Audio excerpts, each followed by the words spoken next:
small business owner. So you wish to be at one with your enterprise.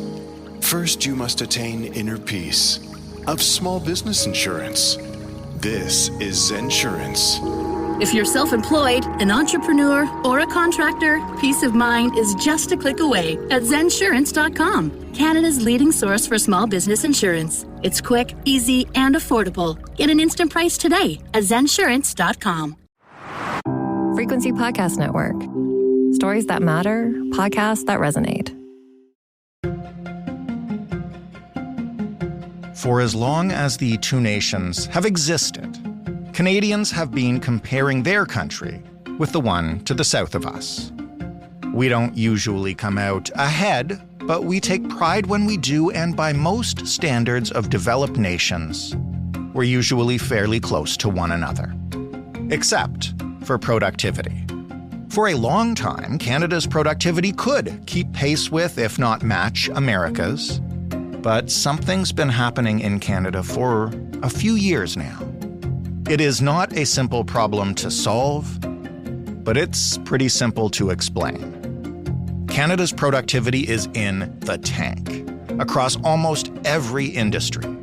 It is now way behind America as a whole, and even large provinces like Ontario are more comparable to states like Alabama in terms of how much they actually produce. So how did this happen? Why did Canada fall so far behind by this metric? And exactly how do we measure productivity anyway? How much of this declining productivity is actually within Canada's control? And what are we doing about the aspects that are?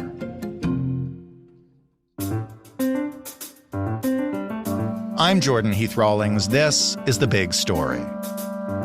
Trevor Tombe is a professor at the University of Calgary's Department of Economics and the director of Fiscal and Economic Policy at the School of Public Policy. Much of his research recently has detailed Canada's productivity decline. Hey, Trevor. Good morning. How are you? I am doing very well. Thank you for finding some time to chat with us today. My pleasure. Why don't you start by just explaining the basic concept to us when we discuss a country or a province's productivity in economic terms. What is that? Because I think people have heard this term a lot without understanding exactly what factors go into it. Well, that's a great place to start. I mean, the word productivity does sound like an abstract economic concept, fairly dry and boring. Right. But it's really just a measure of how much we produce for each hour that we work. For example, how much haircuts, how many cars that we make each year, add it all up, and then divide that by how much we're putting into production of goods and services, how many hours that we're working. And ideally, we'd like to produce as much as we can for each hour that we work. That gives us resources to both enjoy as consumers, but deliver public services as well. And it gives us the option to maybe work a little less and still enjoy the same overall standard of living. So this measure is quite important because it is the foundation of our overall standard of living, how much we're able to consume and enjoy, and the resources that we need to do all the other things that we value. So we're not just measuring raw output here. What we're measuring is essentially, I guess, how efficient we are at creating that economic output? That's right. I mean, if you are able to produce goods and services in your economy more efficiently, then it's effectively easier to produce, which means you don't have to put in as many hours, or each hour that you do work, you get more out of it.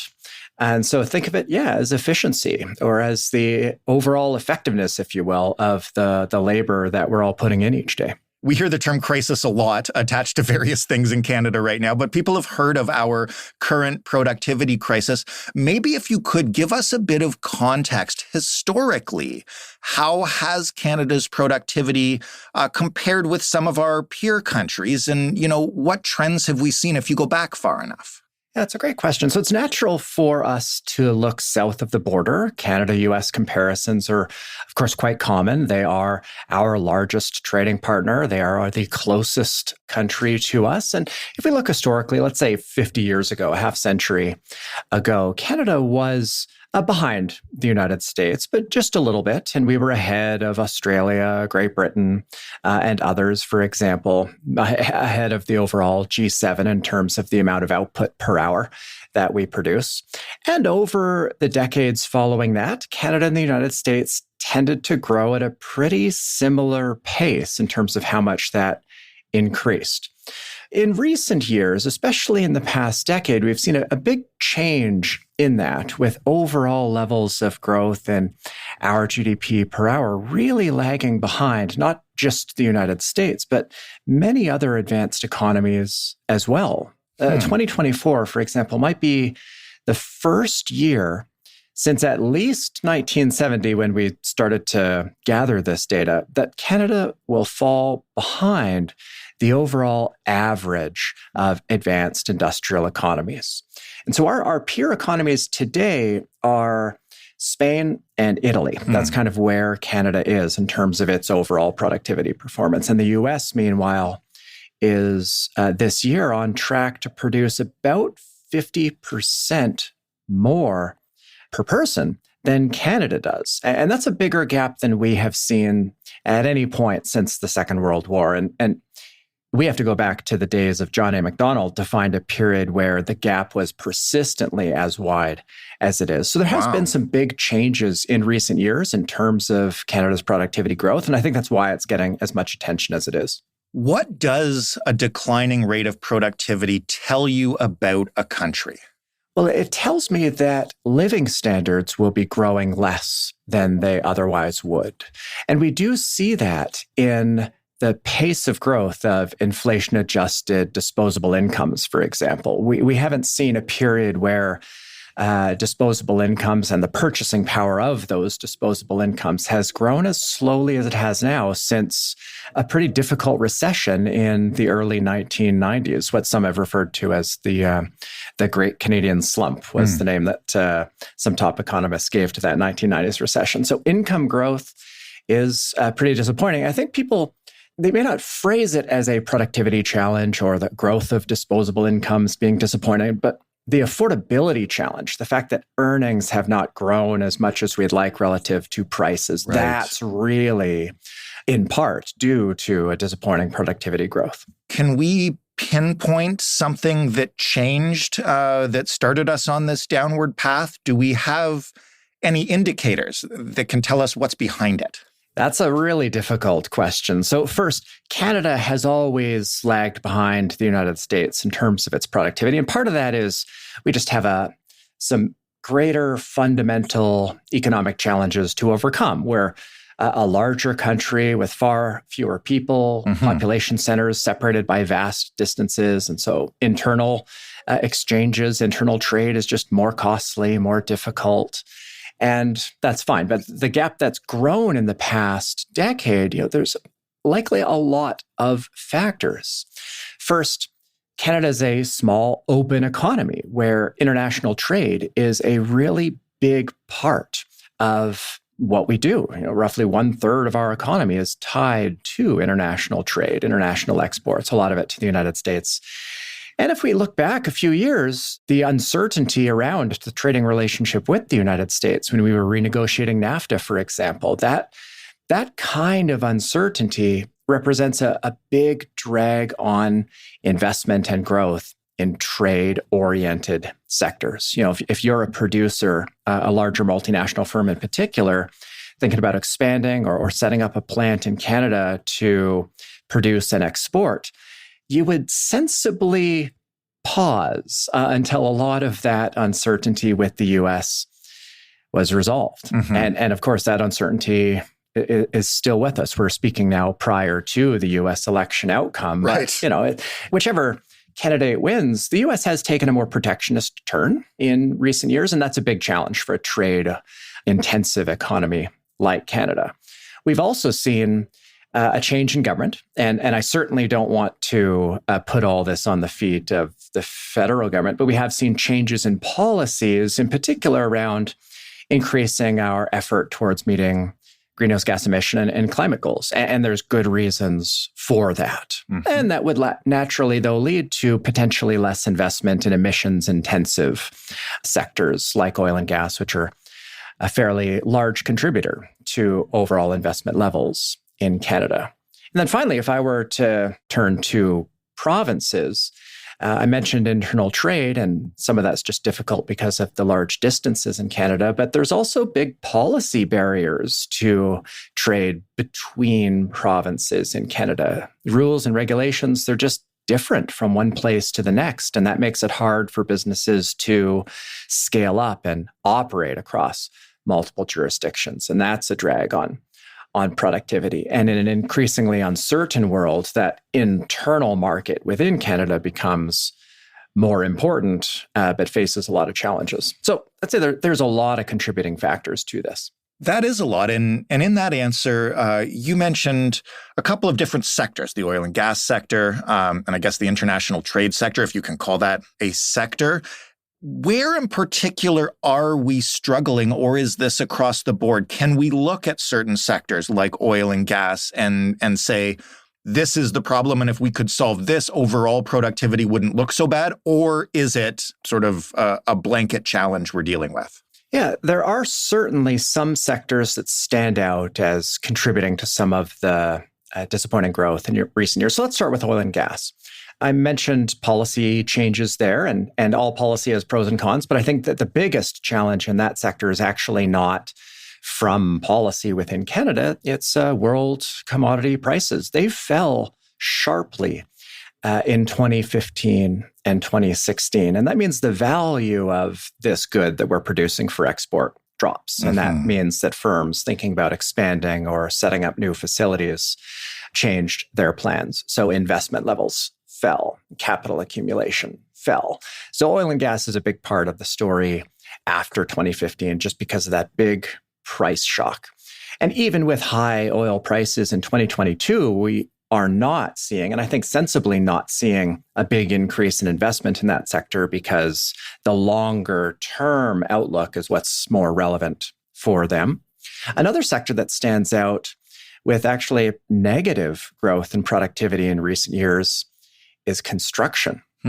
And that's an important sector because, of course, every other sector is going to rely on buildings to some degree or another. And so how efficient we are at building matters. But then think about housing and the effect on individuals with housing prices being what they are. If the construction sector didn't experience the negative growth in productivity in recent years and the really disappointing growth in productivity even in the decades previously, then we might not have that same scale of a housing challenge that we have now. So those are two important sectors, oil and gas and construction.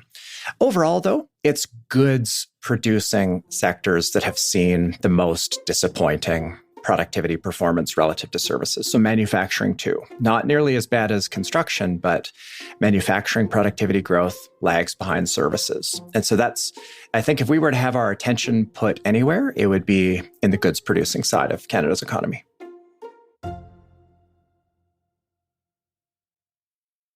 What I'm trying to suss out here is what we're doing wrong. Because in a number of answers you've sort of spoken about, there are factors here beyond our control, right? There is the chaotic nature of international trade, especially with the U.S. right next door. We obviously don't control the global price of oil and gas. And I am assuming, as is usually the case, that the pandemic plays into this a little bit. So I'm trying to differentiate, what are sort of global headwinds that we are caught in? And then what are things that we specifically have made choices not to invest in or ramp up that's costing us productivity now? Yeah, I'd say that while I don't have a precise measure of this, my sense is that most of the source of the drag in recent productivity performance is external, and it is tied especially to the uncertain global environment And that's naturally going to be a drag on an economy that is as trade intensive as Canada.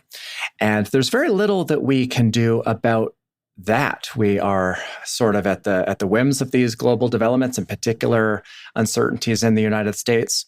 And policymakers in Canada have, I think, recognized the risk of having a high degree of reliance on our trade with the United States by pursuing trade liberalization with others. Right. Current government and governments before pushed forward on a new free trade agreement with Pacific countries through the Trans-Pacific Partnership and with Europe through CETA. And so it's these kind of policy moves that they're very slow and difficult, but over time, they are quite important and helps to shift and diversify Canada's trade.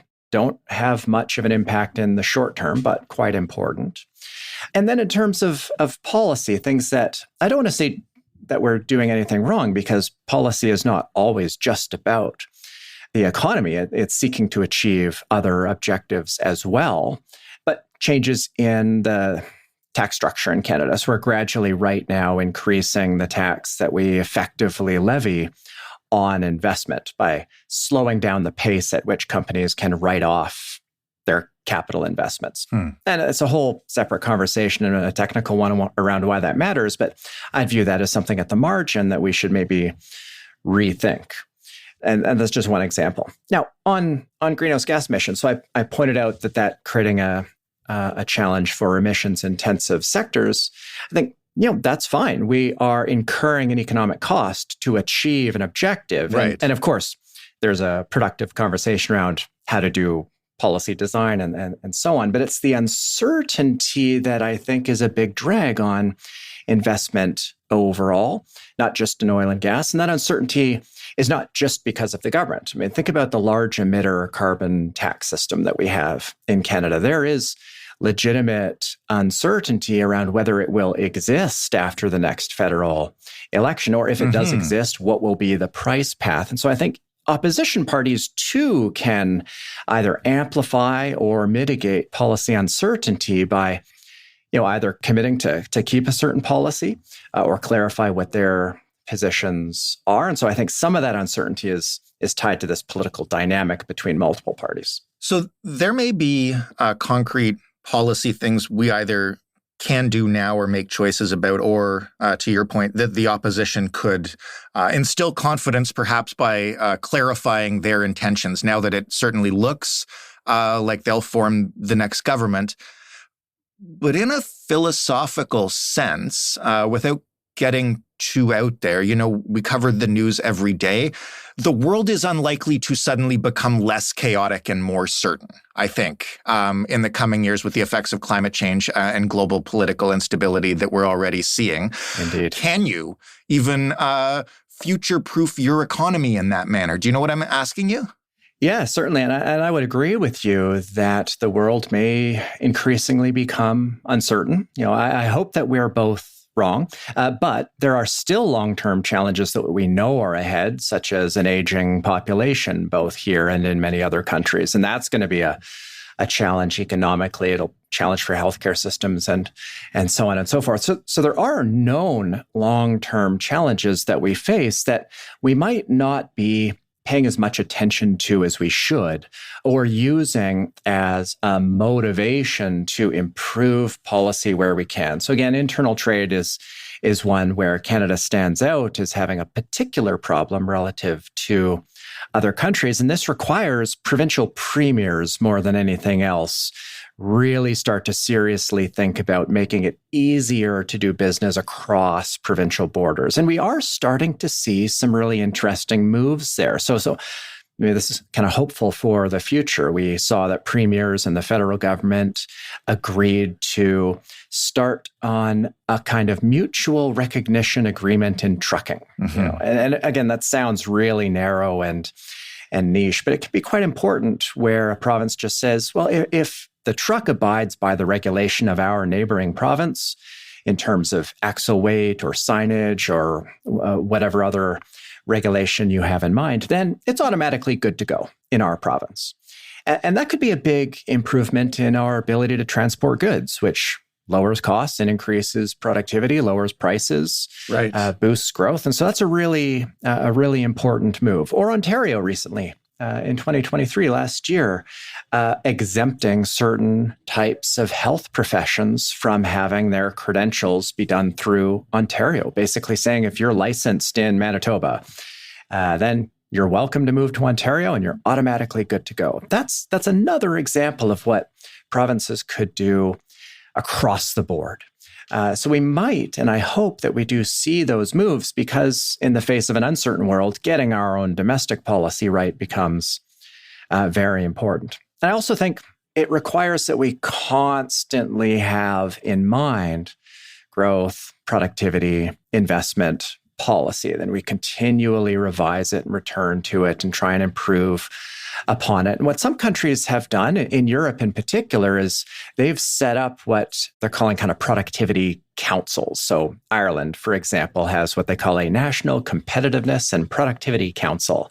And it's there to regularly provide accessible analysis and recommendations to keep a critical spotlight on these issues. And so that might be something for Canada to consider as well, just baking in incremental improvement. If we continue to see this decline, whether because of our own policies or because of global uncertainty, what's the ultimate result of a long-term decline in productivity? Will there come a tipping point, and what will that look like, practically speaking? Well, at the end of the day, low productivity growth means low growth in our living standards. Labor compensation per hour and the purchasing power of that tracks almost perfectly over the long term productivity growth. So if you have slow growth in one, that's going to lead to slow growth in our overall living standards. And we'll feel that in terms of what we call cost of living and affordability. But it's really just about our incomes and the purchasing power of them not increasing by the amount that we'd like to see. And so at the end of the day, it's productivity that drives earnings growth in the future. If we can turn this around and make some critical investments and remove some of those barriers that you talked about, how quickly would we see that reflected in not only our productivity numbers, but the result of those productivity numbers? And I guess what I'm asking with as we grapple with this problem is if this is similar to climate change, in which, we've already baked in a few years of pain, even if we begin to do all the right things now. It's a good question. Now, governments like to, of course, claim credit for good economic developments, and opposition parties are quick to blame governments for poor economic performance. And usually neither of those is true. Governments can nudge things at the margin. And if we were to have a magic wand and fix every policy we could on productivity and investment, eliminate internal trade immediately tomorrow, it's not as though Canada's economy would immediately jump up to a new higher level.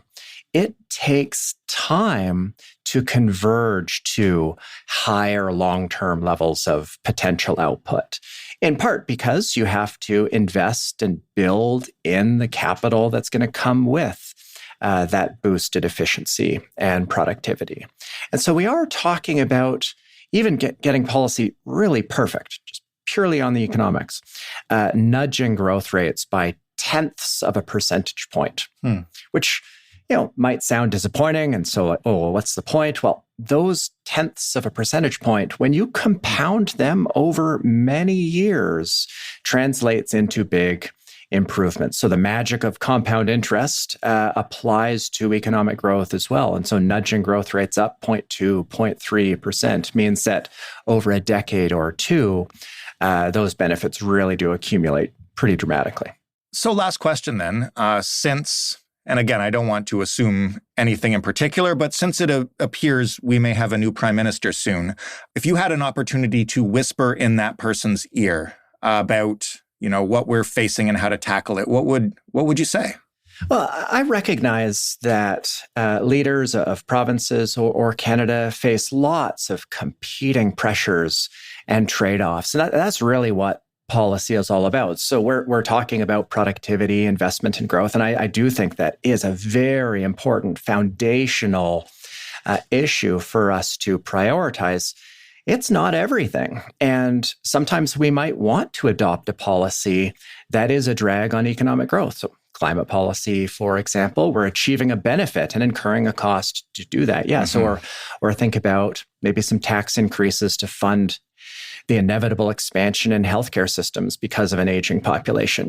We would enact those policies not to boost growth, but to achieve objectives. And so if I were to give advice to a leader of any government, be open and transparent about the trade-offs. Make it clear what a policy is going to do for productivity and growth. Put a productivity lens on every budget measure. For example, we do the gender-based analysis federally now for many years, and I think that's quite productive. It increases transparency in our understanding of policy choices and trade-offs, and we could do that with productivity as well. And so it doesn't mean prioritizing economic outcomes ahead of all others, but it does mean being very explicit and deliberate about the policy choices that we do make. And that would facilitate a debate among Canadians and create a more informed electorate. Trevor, thank you so much for this. I've heard so much about our decline in productivity, and I finally feel like I understand a little bit about what's under the hood here. My pleasure. Thanks for having me on. Trevor Tombe from the University of Calgary's Department of Economics. That was The Big Story. For more from us, you can head to thebigstorypodcast.ca. You can always shoot us some feedback by writing to hello@thebigstorypodcast.ca or by calling us at 416-935-5935. I would love to hear from some of you who have thoughts about us not covering whatever the heck happened in America last night, if there even is a winner by today. We figured your entire feed would be full of that, and some of you would be sick of it. And we would be here with a story that matters to Canadians, as we always are. The Big Story is available in every single podcast player and on your smart speaker. Just ask it to play The Big Story podcast. Thanks for listening. I'm Jordan Heath Rawlings. We'll talk tomorrow.